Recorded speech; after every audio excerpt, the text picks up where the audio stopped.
Today, we're going to try and make sense of one of the most incredible political stories of our time. It's about Ethiopia's Prime Minister, Abiy Ahmed. So how does a leader go from winning the Nobel Peace Prize to commanding a brutal civil war in just a matter of months? Let's get into it.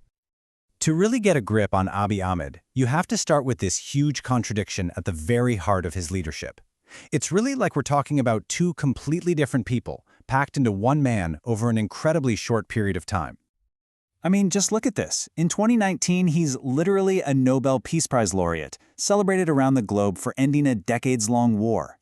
Then, by the end of 2020, he's the commander-in-chief in a civil war that would end up costing hundreds of thousands of lives. The big question is, how on earth does that happen? To find the answer, we've got to rewind back to 2018.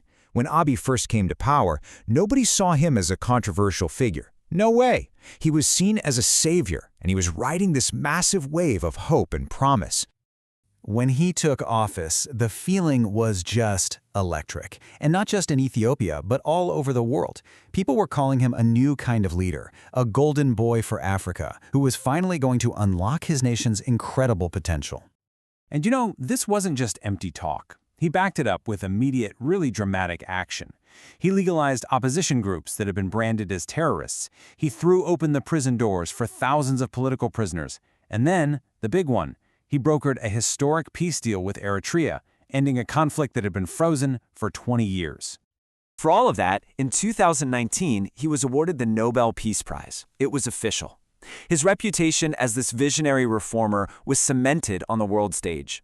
It honestly seemed like this was the beginning of a whole new era for Ethiopia. But, and this is a huge but, that new era of peace was tragically short-lived. To understand how it all unraveled so quickly, we have to look at the very political philosophy that helped him rise and also planted the seeds for his fall. At the heart of his political vision is this one idea, a concept called metamer.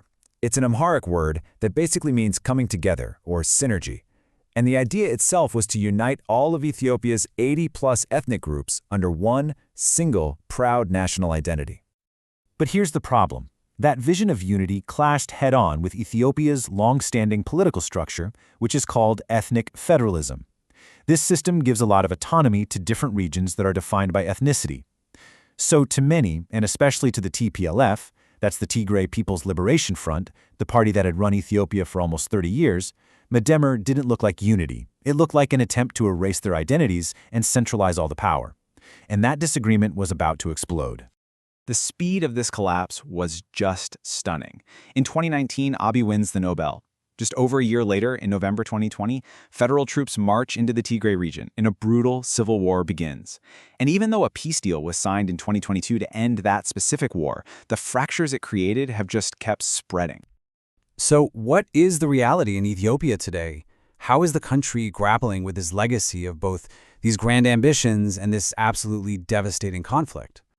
Economically, it's really a tale of two different realities. On one side, you've got these huge nation-building projects that are symbols of pride, like the massive Gerd Dam on the Nile River. But on the other side, you've got the harsh reality for everyday people. Soaring inflation and real economic hardship, all made so much worse by the immense cost of the war. And this is absolutely crucial. The end of the Tigray War did not bring peace to Ethiopia. Instead, the conflict basically metastasized. Fighting has now erupted in other major regions, including Amhara and Oromia, which just proves that the country's deep-seated ethnic and political tensions are far from being resolved. So this brings us all the way back to that central paradox of Abiy Ahmed. His legacy is still being written, and it's being defined by this constant tug-of-war between his grand vision for the country and its fractured, really complex reality. It really is a battle between two powerful forces, right?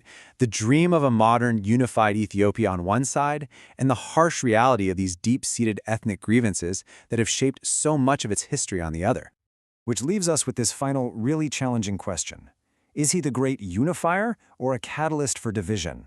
Or maybe, and perhaps this is the most difficult answer of all, can a single leader in a nation this complex actually be both at the same time?